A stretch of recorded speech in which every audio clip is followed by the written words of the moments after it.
Hi everybody, this is guys, like, boys and girls, this is Japanese German game. We're going to listen to this, what this American guy is saying about you don't know what the trouble we're in and when it's going to be happening, and no idea a type of people are coming. I don't know if it's to do with Iraq or Iran, Afghanistan, different things. Houthis could be, and it's just tough thoughts and thinking.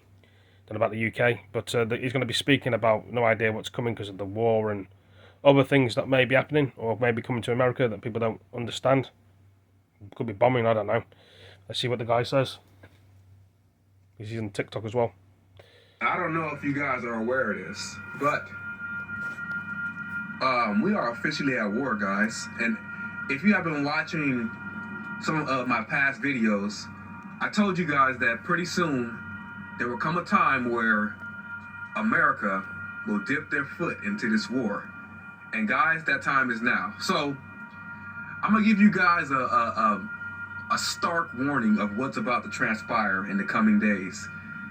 And if you don't understand how this stuff goes, there's one thing I need to tell you right now.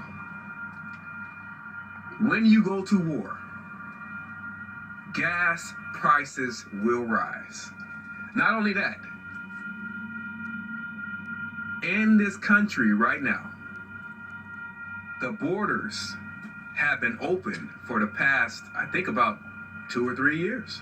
So what they have just warned us about is there are people that are not for America that are spread throughout this country right now that are waiting on a call.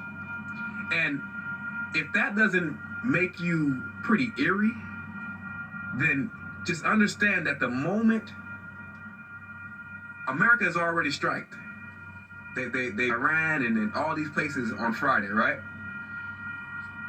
Do you understand that these people, these countries that America is going against right now, they sent their people in through Mexico? You think I'm playing? Go to TikTok and look at the videos of who was coming across that border, because it wasn't just Mexican. Now, this is what a brother is talking about. Watch this clip that I'm about to show you. Very true. You are smart enough to know who I am, but you are really not smart enough to know who I am. But soon you're gonna know who I am. Very easy. Wow, very easy. The entitlement. No, believe me, I'm much better than that. The entitlement, guys. The border's there as well. It's coming across the border. It was different people from different countries.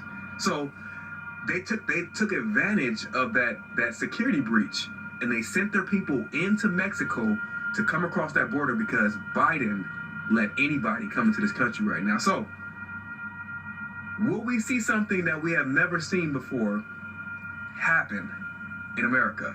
Most likely, yes. And the reason that will happen is because the security, the safety of America was just not thought about when they opened that border, and now we have bad people sent throughout this country waiting on a call. So I'm not trying to scare you guys, but this is kind of the calm before the storm, guys. Stay very alert. Yeah. Keep your family safe. But from what they're saying, cyber attacks, attacks on our water, attacks on our infrastructure, highways, everything. They're saying everything could transpire in the coming days. So you guys be safe out there. Peace and love, and deuces.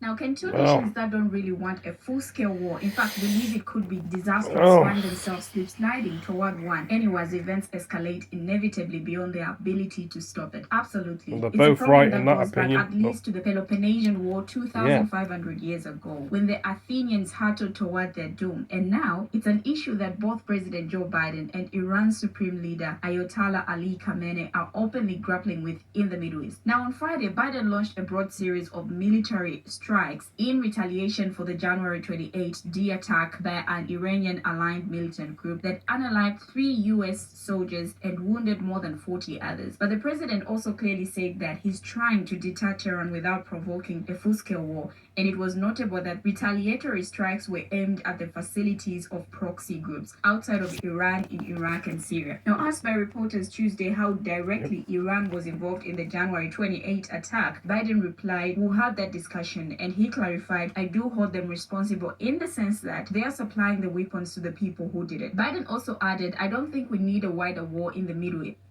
Good news. Your clothes can only You can see there's an advert coming up.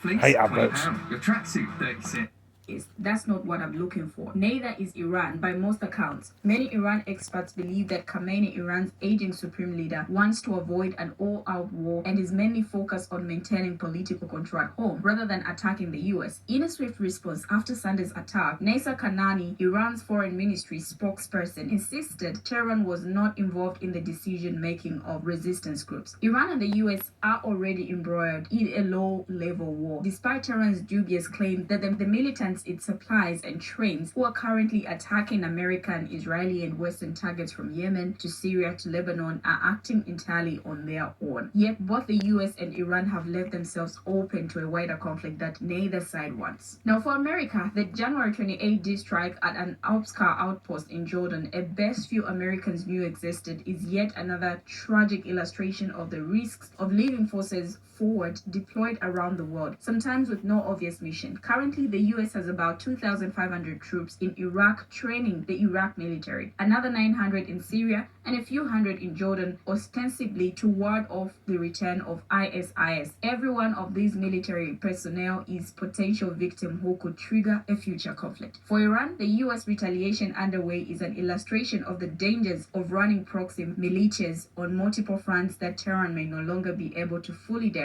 if it ever did. While Iran seems to have averted an attack inside its borders for the moment, now Biden says he will continue striking back, and Tehran may find that its ultimate fate could be determined by an Iraq or Syrian militia leader if more Americans get unalived. Now, for both countries, in other words, events are on a permanent hair trigger that is constantly threatening to explode at the slightest pressure. Biden's Secretary of State Antony Blinken appeared to acknowledge this week when he suggested that we've not seen a situation as dangerous as the one we're facing now across the region since at least 1973, and arguably even before that. The problem for Washington goes well beyond Iran and the Middle East. It is whether by pledging to remain the world's indispensable nation, as Biden did in his October 19 Oval Office address, the United States is putting itself in jeopardy of imminent war on several fronts at once with no obvious way out. Now, with what is currently happening and what a brother said in the video, what do you, my viewers, say? Could this be a sign of war? Kindly share your views or what you think about this video in the comment section down below. Thank you for watching and see you in my next video. Well, take it easy and thank you for joining me, and I'll see you in the next one. Take it as peace. Thank you. See you later.